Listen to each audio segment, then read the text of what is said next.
오늘 제목은 회당 안에 숨은 귀신, 회당 안에 임한 하나님이라고 하는 제목으로 오늘 말씀을 전하고자 합니다. 사랑하는 성도 여러분, 우리는 지금 계속해서 마가복음의 강해를 통해서 예수님의 첫 사역, 그것을 우리는 묵상하고 살펴보고 있습니다. 지난 시간에는 드디어 예수님께서 처음으로 30년 동안 마리아의 아들로서 그리고 목수로서 나사렛에서 당신에게 주어진 그 준비의 시간을 마친 후에 드디어 첫 역사의 무대 앞에 온 이스라엘 백성들 앞에 나와선 감격스러운 장면을 저희들은 배웠습니다. 바로 예수님께서 회당에서 가르치셨습니다. 이사야의 말씀에 기록된 그 예언자가, 그 선지자가 바로 자신이심을 선포하셨고, 그리고 당신이 이 세상에 오심으로 한 번도 성취되지 않았던 은혜의 해, 바로 그 희년, 새롭게 하심이 바로 시작되었음을 주님께서는 선포하셨고 가르치셨고, 그리고 권위 있는 자로서 그 권위로 모든 사람들에게 가르치며 사람들에게 놀라움을 주었음을 우리는 살펴보았습니다. 그런데 오늘 본문은 그 권위가 단지 가르침에서 그치는 것이 아니라 더러운 귀신들을 쫓아내는 실제적인 사역으로 이어지고 있는 것을 우리에게 말씀하십니다. 예수님의 권위는 단순히 말에 있는 것이 아니라 바로 어두움의 세력을 물리치시는 능력 있는 권위입니다. 사랑하는 성도 여러분, 오늘 말씀을 보면 귀신 들린 자가 나옵니다. 여러분, 누가 귀신 들린 자입니까? 누가 귀신 들린 자입니까? 만약에 목사가 우리 성도님들에게 사탄아 물러가라, 그럼 여러분들 어떻겠습니까? 그런데 예수님께서는 베드로에게 사탄아 물러가라 하십니다. 내 뒤로 물러가라, 너는 나를 넘어뜨리는 자로다 하시면서 베드로에게도 임한 그 사탄을 주님께서는 책망하시며 베드로조차도 하나님의 일을 반대하는 자신의 제자에게 귀신 들렸음을 주님께서는 경고하셨습니다. 오늘 본문을 읽으며 말씀을 준비하면서 저는 개인적인 경험이 떠올랐습니다. 청년 시절, 전도사 시절에 서울로 처음 올라와 지하철을 타며 다녔던 세월이었습니다. 그런데 지하철에서 어느 남성분이 갑자기 몸을 부르르 떨더니 이상한 소리를 내는 광경을 목격했습니다. 그것도 반복적으로 몸을 떨고 이상한 소리를 냅니다. 또 몸을 떨고 이상한 소리를 냅니다. 처음 서울에 올라와서 낯섦과 그리고 고향이 그리워하는 마음과 또 사역을 시작하는 두려운 마음 가운데 그런 생경한 경험을 하면서 너무 무섭고 떨리는 마음으로 저는 다음 역에서 내렸습니다. 당시는 그 장면이 너무 생경하고 어려워서 받아들이기 힘들어서 귀신 들린 사람이구나 라고 하는 생각을 하였고, 그날 밤 왠지 모르는 그 두려움에 쌓여서 밤새 고통하며 기도했었던 그 기억이 그날 밤이 생각이 납니다. 그러나 시간이 흐른 후 제가 장애인 사역을 하면서 정신장애, 투렛 증후군과 같은 분을 섬기면서 제가 얼마나 무지했는지, 이분들이 가지고 있는 상동 행동은 뇌의 이상으로 나타나는 형상이었을 뿐이고, 그리고 그 무지와 그리고 모르는 그 편견에서 비롯된 정죄가 얼마나 부끄러웠는지 깨닫고 많이 회개한 적이 있었습니다. 현대사회에서는 종종 이런 정신질환과 신경학적인 이상을 악령의 오해로 오해하는 경우가 많이 있습니다. 그러나 우리는 그 다름을 틀림으로 질병을 죄악으로 오해해서는 안 됩니다. 모든 생명은 하나님의 형상으로 창조된 귀한 존재입니다. 질병도 장애도 죄의 직접적인 결과가 아닐 수 있으며 오히려 하나님께서는 그 약함을 통해 하나님의 영광을 드러내시기도 하십니다. 요한복음 9장 3절 말씀에 예수께서 대답하시되 이 사람이나 그 부모의 죄로 인한 것이 아니라 그에게서 하나님이 하시는 일을 나타내고자 하심이라 라고 하는 말씀은 나면서부터 시각장애인으로 태어난 이 사람을 보며 주변의 바리새인들과 제자들마저도 그가 그렇게 나면서부터 보지 못하는 것은 부모의 죄입니까? 아니면 이 사람의 죄입니까? 라고 정죄하는 그들을 보며 주님께서 하신 말씀입니다. 그러나 오늘 본문에서 보여주는 진정한 충격은 바로 다른 곳에 있습니다. 여러분, 더러운 귀신 들린 사람이 어디에 있었습니까? 회당에 있었습니다. 회당이 어떤 곳입니까?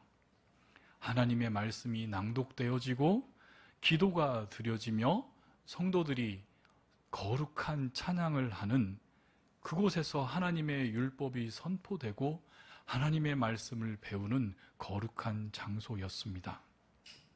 그런데 그곳에서 더러운 귀신에게 지배당한 사람이 조용히 사람들과 예배하는 사람들과 같이 함께 있었습니다. 어느 누구도 그 정체를 몰랐습니다. 오직 예수님의 말씀이 선포되었을 때에 그 사람 안에 있는 더러운 영이 비명을 지르며 소리를 지르며 자신의 정체를 드러냅니다. 여기서 귀신 들린 자라고 번역된 헬라어 표현은 엔 푸뉴마티 아카 사트리오 사르토라고 하는 표현으로 되는데, 이것을 해석해서 번역하면 더러운 영에 사로잡힌 자, 혹은 더 정확하게는 더럽히는 영의 지배를 받는 자, 더럽히는 영의 지배를 받는 자라고 번역할 수 있습니다. 이 표현은 이 사람이 단순히 불결한 상태, 더러운 상태에 있었다, 냄새나고 불결한 상태에 있었다라는 것이 아니라 사람의 영혼을 더럽히고 하나님의 형상을 훼손시키며 악한 영향력을 퍼뜨리는 정결하지 못한 영의 지배 아래 있는 상태를 뜻하는 것입니다. 이는 단순한 육체의 질병이 아니라, 육체의 장애가 아니라 영혼이 오염되어 하나님과의 관계가 왜곡된 상태를 말합니다.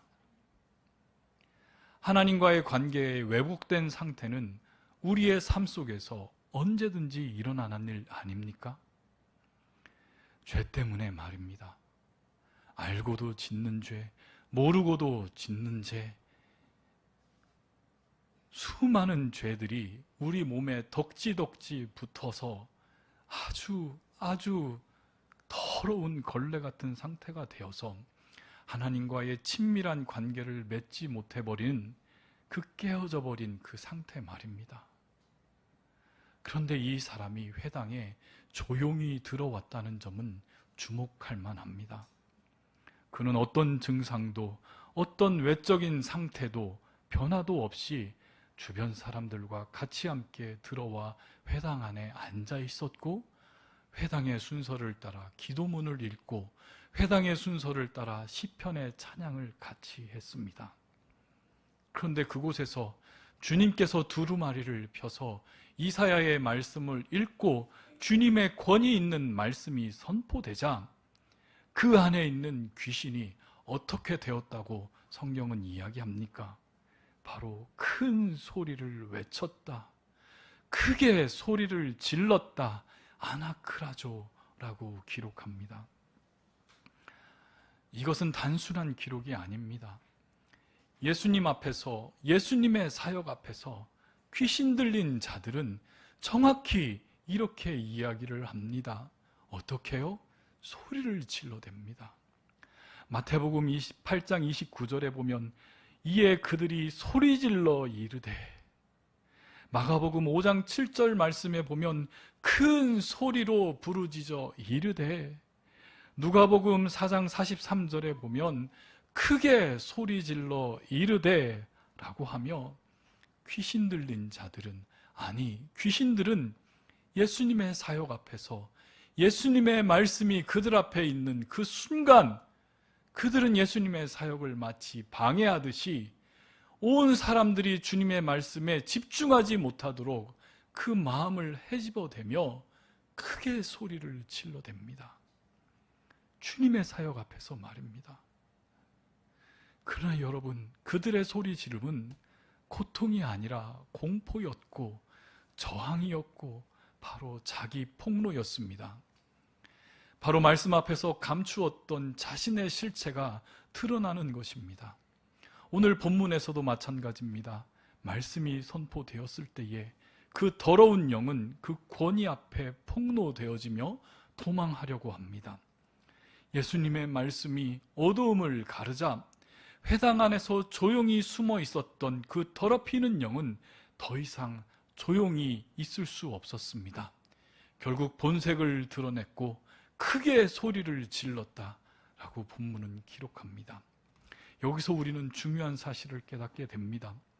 귀신은 어두움 속에서 조용히 혼자 존재할 수 있지만 진리의 말씀이 선포될 때는 반드시 이렇게 반응하게 된다는 것입니다. 회당은 종교적 의식을 행하여지고 사람들의 눈에는 거룩한 장소였지만 그 안에 영적으로 무너진 자가 숨어 있었다는 것입니다. 그 더러운 영에 사로잡힌 자가 불쌍한 자였고 그의 삶은 이미 하나님과 단절된 불쌍한 삶을 사는 사람이었습니다. 하지만 어느 누구도 그 회당 안에서는 그 사람의 상태를 몰랐습니다.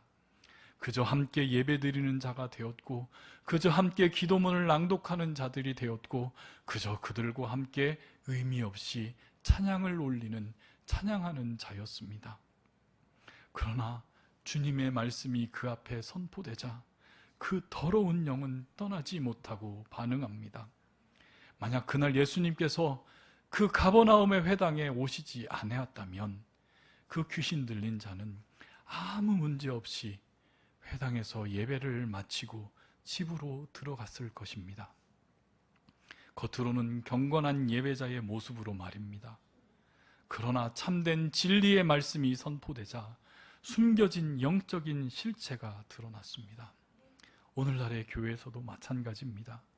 겉으로는 신앙의 형식을 갖추고 함께 예배드리는 것 같지만 그 가운데에서 진리의 말씀을 거부하거나 왜곡하고 속사람은 악한 영에 의해서 지배당한 채 살아가는 이들이 있을 수 있습니다.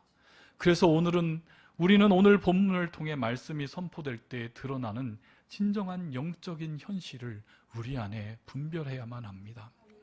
귀신이 소리 지르는 것은 예수의 권위 앞에서 두려움과 폭로 그리고 예수님을 거부하려는 반항의 표현이었습니다. 우리에게 엄중한 경고를 줍니다. 지금 이 자리에서 우리가 예배드리는 이 자리에서도 귀신 들린 우리가 존재할 수 있습니다. 예배의 형식을 갖추었지만 회개의 눈물은 없었고 말씀은 듣는 귀는 있었지만 순종하는 마음은 없었으며 기도는 하되 하나님께서 원하시는 기도가 아닌 나의 소망과 나의 욕망을 풀어놓는 기도를 하며 착각하고 있는 그 기도를 하고 있는 그곳, 바로 이곳이야말로 귀신이 숨을 수 있는 장소가 됩니다.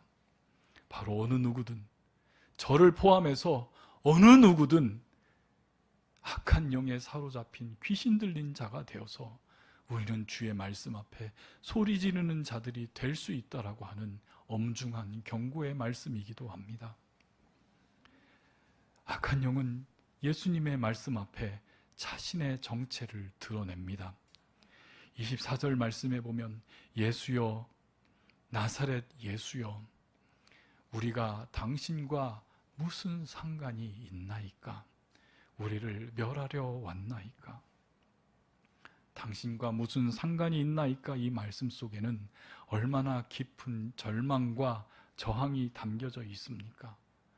이 당시 유대인들은 이 표현을 하면서 아주 부적절한 관습을 거부할 때 쓰는 관용 어구가 나와 무슨 상관이 있나이까 라고 하는 표현입니다. 그런데 그것은 참된 구원자를 향한 영혼의 끝까지 마지막의 저항을 나타내고 있습니다. 당신 일이나 하세요. 당장 내 눈앞에서 사라지세요 라고 하는 이 냉소적인 외침은 사실 도움이 절실히 필요한 영혼의 뒤틀려진 부르짖음이 아니겠습니까? 바로 이것이 귀신 들린 자의 정체성입니다. 예수와 관계없이 회당에 나온 자입니다. 그런데 그 자가 예수의 말씀 앞에 도움이 필요하다고 철규를 하며 예수님 말씀 앞에 서게 되었습니다. 혹시 우리 자신의 모습과 겹쳐지는 모습이 보이진 않습니까? 주말마다, 주일마다 예배당의 문턱을 넘어들면서도 우리의 마음속 깊은 곳에서는 당신과 무슨 상관이 있습니까? 라고 속삭이고 있는 것 아닐까요? 찬양은 부르고 있지만 삶의 주인님 대신 나의 주인님을 거부하고 말씀은 듣고 있지만 순종의 걸음은 미루고 있으며 기도는 드리고 있지만 자신의 왕자는 하나님 앞에 내어드리지 않은 채 끊임없이 나의 주장만 하고 있는 종교적인 의무는 성실히 이행하면서도 그리스도 안에서 진정한 변화되는 것을 두려워하는 바로 우리의 이중적인 신앙의 모습 말입니다. 그런데 더 놀라운 것은 이 귀신이 예수님의 정체를 정확히 알고 있다는 것입니다. 24절 말씀에 보면 나는 당신이 누구인 줄 아노니 당신 하나님의 거룩한 자니이다. 얼마나 놀라운 역설입니까? 이 시점에서는 예수님의 제자들조차 예수님이 누구인지 알지 못하는 그런 시간이었습니다.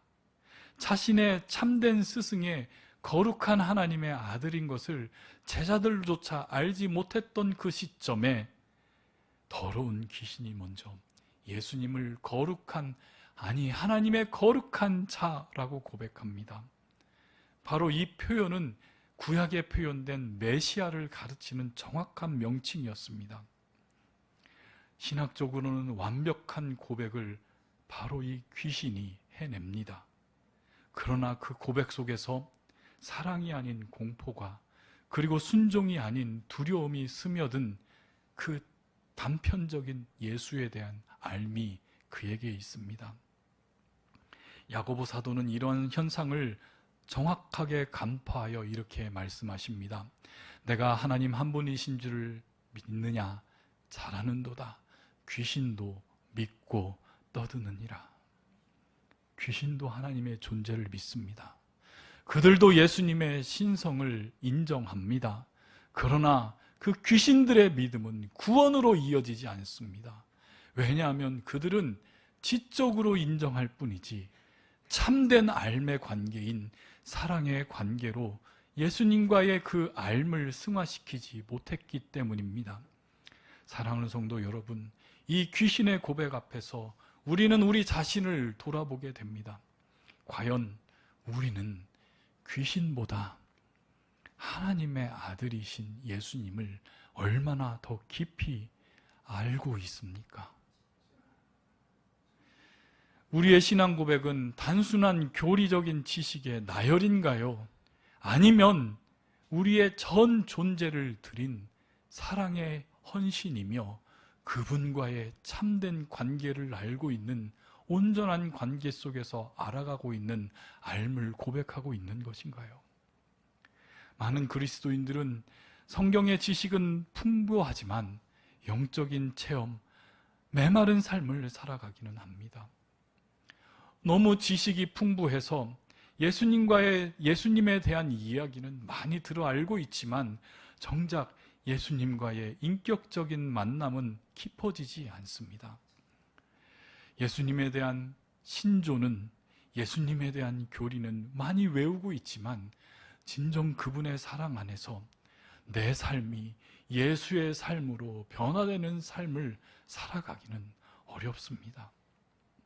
여러분, 진정한 신앙은, 진정한 믿음은 머리의 동의를 넘어서 가슴의 뜨거운 사랑으로 승화되어야만 합니다. 하나님을 대해서 아는 것, knowing about God과 하나님을 알아가는 것, knowing God, 이 두 가지는 전혀 다른 차원의 경험입니다. 하나님에 대해서 아는 것은 정보적 습득이지만 하나님을 알아가는 것은 관계의 깊어짐입니다. 우리 주님은 단순히 저와 여러분이 지식만으로, 성경 지식만으로 하나님을 아는 것으로 채워지기를 원치 아니하십니다. 하나님은 우리의 전 존재가 하나님과 깊이 관계를 맺어가 그 하나님을 정말로 친밀히 만나는 그 관계 속에서 저와 여러분을 알아가기를 원하십니다. 우리의 마음이 하나님과의 하나가 되기를 갈망하시며 우리의 삶이 그분에 온전히 순종하며 살아가기를 원하는 것이 바로 하나님의 마음이십니다. 그러자 우리 주님께서는 이 귀신을 말씀 한마디로 끝내버리십니다. 25절 말씀 우리 같이 함께 읽겠습니다.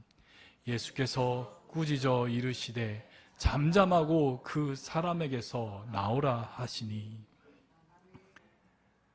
나오라 하시니 긴 기도나 복잡한 의식이 필요하지 않습니다. 축사, 귀신을 내쫓기 위해서 무당처럼 구슬하면서 발광하며 무엇인가를 해내면서 그 귀신을 쫓아내려고 하는 의식이 필요 없습니다. 단 한마디 말씀으로 충분하신 분, 바로 그분이 우리 예수 그리스도이십니다. 꾸짖어라고 하는 그 말은 단순한 책망을 넘어선 바로 창조주의 통치권을 나타내시는 거룩한 단어입니다. 마가복음 4장 39절 말씀에 우리 같이 한번 읽겠습니다. 예수께서 깨어 바람을 꾸짖으시며 바다더러 이르시되 잠잠하라 고요하라 하시니 바람이 그치고 아주 잔잔하여 지더라. 아멘. 여기서도 꾸짖어라고 하는 단어가 나옵니다. 동일한 단어입니다. 바로 바람을 꾸짖어 광풍과 파도를 잠잠케 하시는 바다와 바람이 그분의 음성 앞에 순종했었던 바로 창조주의 절대적인 통치권이 바로 있는 그 권위로서 우리 주님께서 단 한 번 말씀하시면 됩니다. 바다와 바람이 주님 말씀 앞에 순종했듯이 그 어두움의 세력들도 우리 주님의 단 한마디에 무릎을 꿇을 수밖에 없었습니다. 여기서 우리가 깊이 묵상해야 될 점은 바로 주님의 말씀이 무엇인가 라고 하는 점입니다. 주님의 말씀은 우리에게 지식이나 정보를 주는 지식적인 말씀이 아닙니다. 그런 가르침이 아닙니다. 참된 주님의 말씀이 임하면 그것은 우리를 새롭게 창조하시고 변화시키는 하나님의 권세 있는 말씀입니다. 태초에 빛이 있으라 하는 말씀이 있었고 그 말씀이 창조하였습니다. 즉 예수님께서 나오라 라고 하는 그 명령은 즉각적인 변화로 나타납니다.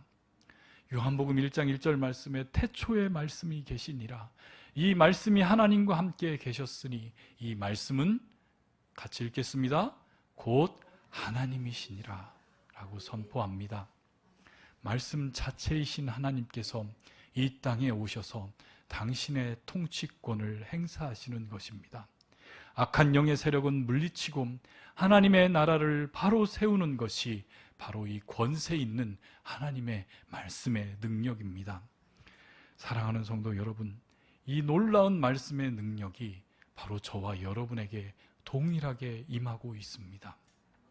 저와 여러분의 삶을 결박하고 있는 우리의 마음을, 우리의 삶을 결박하여 하나님으로 온전히 가지 못하게 하는 악한 어둠의 세력들이 무엇이 있습니까? 끊임없는 두려움, 절망함, 현실에서 불어오는 안타까운 상황, 중독, 미움, 질투. 여러분, 이 모든 것들이 저와 여러분을 하나님과 참된 관계로 가지 못하게 하는 더러운 악한 영의 세력의 지배임을 여러분들 아시겠습니까? 이 모든 것들이 주님의 권세 있는 말씀 앞에서 꼼짝할 수밖에 없습니다. 우리는 때로 복잡한 해결책을 찾으려고 수많은 방법들을 시도하고 인간적인 노력을 하며 우리들 속가 얽매고 있는 이 더러운 악한 영의 세력들의 지배를 벗어나려고 부지런히 애씁니다. 그러나 주님 앞에 나올 때에 잠잠하고 나오라 명령하시는 그 음성이 들릴 때에 그 한마디면 충분합니다. 오늘 말씀을 맺도록 하겠습니다. 사랑하는 성도 여러분, 오늘 이 말씀 앞에서 우리는 놓쳐서야 안 될 정말로 충격적인 사실이 있습니다. 여러분, 귀신이 어디 있습니까? 귀신 들린 자가 어디 있었습니까? 무덤가나 광야에서가 아닙니다. 하나님을 예배하는 회당 안에서 조용히 앉아 있었습니다. 무엇을 의미합니까? 이 예배의 자리에서, 말씀이 선포되어지는 자리에서, 이 거룩한 장소에서도 예수와는 아무 상관없이 살아가는 영혼들이 있을 수 있다라는 이야기입니다. 그것도 주님이 처음으로 사역하시는 역사적인 그 회당에서의 순간조차 악한 영의 세력은, 귀신 들린 자들은 그곳에 있었음을 여러분들 경고처럼 우리는 받아들여야만 합니다. 겉으로는 경건해 보이지만 속으로는 나와 무슨 상관입니까? 외치는 자들이 있을 수 있다라는 것입니다. 그런 마음으로 이 자리에 나올 수 있을 수 있다라는 것입니다. 저도 마찬가지고 우리 장로님들이라고 해서 다를 수 없습니다.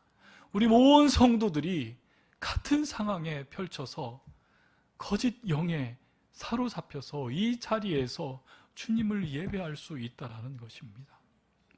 교회에 나오고 예배도 드리고 헌금도 하면서 예수님과는 진정한 관계를 맺지 않은 채 살아가면서 종교의 형식은 갖추었고 경건의 모양은 있었지만 참된 경건의 능력을 소유하지 못한 채 실상은 악한 영에 사로잡혀서 어두움 속에 있는 우리들의 마음 말입니다. 여기에서 우리는 예수님의 사랑을 발견해야 합니다. 이 귀신 들린 자를 예수님께서 어떻게 하셨습니까? 귀신 들린 자를 책망하시고 회당에서 내쫓으셨습니까? 회당에서 소리 질렀다고 꾸짖지 않으셨습니다. 예수님의 말씀으로 귀신이 나아가 더 이상 악한 영에 사로잡히지 않는 이 사람은 여러분 어떤 삶을 앞으로 살게 되었을 것 같습니까? 성경은 이것에 대해서 침묵하고 있지만 이 사람이 주님께서 쫓으신 그 깨끗신 마음과 그 영혼의 상태를 가지고 평생 주님 안에서 참된 주님의 제자로 살아가지 않았겠습니까? 그러나 감사한 것은 예수님의 권세 있는 말씀이 선포될 때 모든 것이 다 드러난다는 사실입니다. 숨어있는 어두움이 비명을 지르고 폭로되며 가면 쓰고 있었던 영적인 실체가 백일하에 그 회당 안에서, 아니 저자가 저런 자였어, 아니 어떻게 라고 하는 그 영적인 실체가 폭로되어 드러나게 됩니다. 그런데 여러분, 이것은 심판이 아닙니다. 이것이 바로 치유의 시작인 것입니다. 잠잠하고 그 사람에게서 나오라. 주님의 이 명령은 정죄하여 그를 저 지옥으로 떨어뜨리는 것이 아니라 바로 해방의 선언이신 것입니다. 지금 이 순간 주님의 권세 있는 말씀이 우리 한마음교회에 선포되고 있습니다. 혹시 여러분 마음 깊은 곳 무엇인가 불편한 마음으로 이 자리에 있습니까? 그렇다면 이 자리가 바로 진정한 회복의 때입니다. 더 이상 숨으려고 하지 마십시오. 더 이상 가면을 쓰고 살지 마십시오. 주님 앞에 솔직히 나와 기도하시기 바랍니다. 주님, 내 안에 숨겨있는 모든 어두움 당신의 권세로, 당신의 말씀으로 주님 모두 쫓아내 주시옵소서. 예수와 상관없이 살았던 나의 삶을, 나의 일상을 주님 용서하시고 주님과 진정한 친밀한 관계로 우리의 오늘의 삶도, 우리 하루하루의 삶도 살아갈 수 있도록 주님 이끌어 주시옵소서.